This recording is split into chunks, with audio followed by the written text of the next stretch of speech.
舉辦10大最美教師選舉，正係希望為呢班默默付出嘅老師成為我哋嘅榜樣，喺社會宣揚良好嘅師風師德，通過家長各位傑出老師嘅貢獻，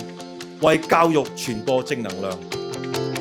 今日獲嘉許嘅老師正正係展現出以生命影響生命嘅典範，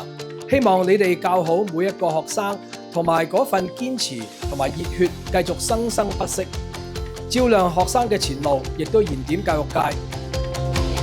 我哋每一位曾經係學生嘅朋友咧，我相信我哋身邊咧或多或少咧都遇過好多好老師，無論你係老師與否，都可以成為咧其實我哋身邊年輕人嘅老師，